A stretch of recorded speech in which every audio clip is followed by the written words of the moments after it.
Today I'm cooking a salmon broth with rustic Mediterranean flavors. It's a mixture of colors and flavors, and it's different, and the ingredients have been selected purposely so that they give you a lovely warmth, autumn/winter comfort, and it's ideal for this time of the year. I've got all of the ingredients in front of me, so I thought I'll quickly show you what I've done, and then you can get your ingredients ready ahead as well. So 250 grams of chopped cherry tomatoes.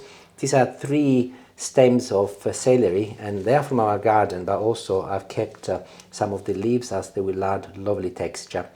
This is a courgette and or zucchini, and I have sliced it in little cubes, but I have purposely kept it fairly chunky and big because it's a characteristic of this dish to keep the ingredients nice and chunky. And the same applies with the medium white onion. You can see that I've left it fairly large.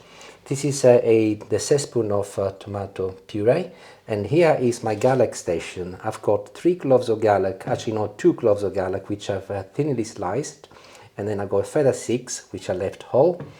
I will be using some dry thyme, but also some parsley, which is fresh and I keep in the freezer. Moving over here, these are 3 medium potatoes, and can be white, can be red. They weigh 300 grams, and I've chopped them in about 1 to 1.5 centimeter cubes. Stock cube, this is a fish stock cube.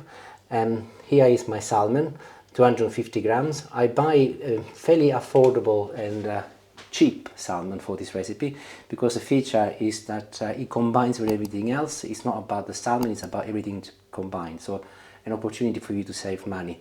Buy the cheapest you can find, and this was actually frozen as well. And then we'll be making some croutons, and I've got here some bread. This is rustic bread, which has got olives in the middle, and I've chopped again in large pieces, but you can choose any bread you like. A sort of an end piece, isn't it, that we had left in the freezer, yeah. And Parmesan, actually this is grana, but you can use Parmesan, or you can use also pecorino if you wish.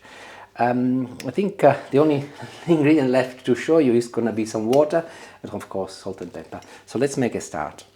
Ensure that you use a large enough saucepan, and I'm applying some olive oil at the base of it. And I'll start by adding the celery first, followed by my chopped onions and potatoes. I'll season them lightly with some salt and some pepper, and not a lot of salt, by the way, because there will be plenty going on with the stock cube also. And I'll give them a gentle mix with my wooden spoon, and I'll place the lid on. Remember, temperature medium, and I'll leave them to just gently cook for about 5 minutes. Separate saucepan, and I'm going to add again a little olive oil, followed by my 2 cloves of thinly sliced onion, and this is garlic, not onion, sorry. And as soon as they start sizzling, which will not take very long as the temperature is still medium, I'm going to add my chopped cherry tomatoes. This time I'm only going to add a little pepper, no salt. And I'll mix them until they are soft. They will cook for about 10 minutes. The garlic will release the lovely flavour, and the tomatoes will also release a lot of juice, and then I'll turn them off. So 5 minutes on, let's take a look at my vegetables. So you can see that they're cooking nicely. They're beginning to get stuck to the bottom of the pan, which is a good indication. This is half a glass of normal water, so I'm just going to add it. And this will prevent them from getting burned or stuck to the bottom, but they will continue cooking.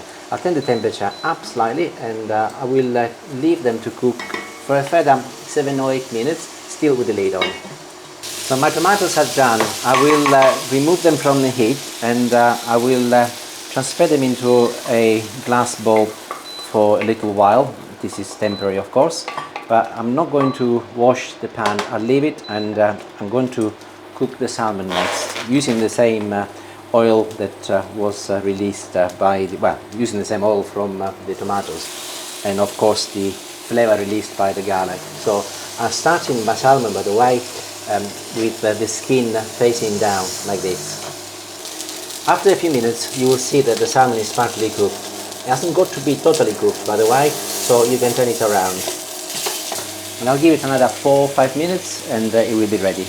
Let's take another look at my vegetables. They are cooking away beautifully, and you can see that the water is helping, and the main thing is to cook the potatoes, of course.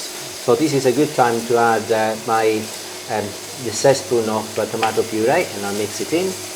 And I can start adding the rest of my vegetables. So I'll go in with the zucchini first, followed by my 6 cloves of garlic.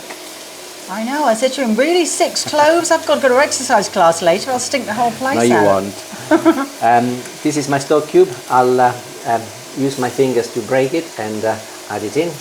I've just boiled my kettle and I'm now measuring 700 milliliters of water, of course, hot as I boiled it, and I will add to the rest. Temperature goes up, you can see that it's beginning to boil once again. Once again I'll place the lid on and I'll turn it down on medium and I'll leave it to gently cook for a further 10 minutes. In the meantime, a good opportunity to work on my croutons. So I'll place my bread inside a bowl, followed by some olive oil, of course. Obviously. This is thyme, you've seen me showing you some thyme at the beginning. I will use it on the croutons as well as the fish in a little while, and that complements the flavour. A little ground pepper, followed by some grana padano in my case today, and I will be sprinkling a good tablespoon. I will not be adding any salt, as the cheese is quite salty and it'll provide a good degree of saltiness, so I'm happy that it's enough. I'll give everything a gentle mix using my spoon, and I've got here my draw from the air fryer. I'll be using an air fryer as it is considered to be more economical, but you can also of course use the oven if you like. And I'll pop it in, temperature 180 degrees, and we will be going in initially for 5 minutes. Halfway I'll get them out, I'll give them a little toss, and then a further 5 minutes. So you will see that if you make them this size, they will be perfect, lovely and golden inside and on the top, and they'll be ready. So I'll come back and I'll show you what I'll do with the salmon next. So with the salmon, bearing in mind that it is cooked, you will find that removing the skin is very easy now. Look, you can just peel it off with your hands. So that's number 1, and I'll do the same with the second piece. So it's entirely up to you. You can choose to remove it before you cook it, or after you cook in this case. I think actually leaving it on, it's not a bad thing, because it will release lots of beautiful oil, and it will give your dish even more flavour. I quite like the skin actually. I do. Obviously not on its own, but with the rest of the salmon. Yes, it's very nice. Okay, so we are nearly ready to complete the dish. So let's take a look. I'm glad about that, because I've been having a little steam facial as I've been studying. Trust you. So if I find my spoon, what did it go? There it is. In the sink. I'm back in my kitchen indoors as the weather has changed, so I'm readjusting where things are. So now that the potatoes are pretty much almost cooked, I can add my tomatoes. And more garlic in there, obviously. There's lots of garlic in this one. Of course. Now I mentioned herbs earlier, so I'll start with a teaspoon of thyme. You can also use the dry stuff. I haven't got any, so I'm using so you can use the fresh stuff. I haven't got any of the fresh stuff, so I'm using the dry stuff. This is parsley, which again I frozen when it was fresh, so I'm gonna be adding a good handful. And I'll mix my herbs in together one final time, and before I complete, I will add the salmon, and I'm going to leave it as it is, whole. So piece number 1, piece number 2, and of course any little bits left over, including some of the juices, can go in. And I'll make sure that I'll bury it inside my pan with the rest of my vegetables, like this. Oh my gosh, this looks so good. It smells delicious. I'm going to sneak this in as a light meal before I go off to my rock box class later. Otherwise, it's late. If I've passed it lays like a lead balloon. So I'm really looking forward to this. This will be fab. Okay, and I will turn it down the minimum setting, and I will leave it to gently cook now for another 10 minutes. In the meantime, my croutons will be ready, and then I'll show you what it looks like. I should have added when you leave it to cook for the last 10 minutes, you do not need to add the lid on, so that some of the water evaporates, makes the stock a little bit denser. So all I left to do now is to serve it. Someone is getting a little bit anxious because she's going to an exercise class. Someone's So hungry. I'll do a portion first. And just like any broth, I always start with the solids first. So make sure that I get a good combination of vegetables and tomatoes to give a beautiful color. So Julie is really keen on fish, especially salmon is one of her favorites. So being that I'm feeling very kind, I'm gonna give her the bigger piece today. Oh, love is giving giving her your piece, the bigger piece of salmon. Salmon, indeed. Just remember that. And I'll follow it with a little more broth. And la pièce résistance, the croutons. they smell They're really so good, simple. don't they? Yeah. They're so simple. And you said they're not very good. I said they're delicious. They're gorgeous. I've already had one. Okay, trust you. So just I'll put some in there, and it's ready. I know it is Julie's portion, but she will not mind me trying some of the fish. Not too much, mind. Perhaps a spoon would be better, you know. I hate to point this out, but I think a spoon. She's right. I have to be honest. Anything right. liquidy, I always have a spoon. So, and I'll get a piece of crouton here.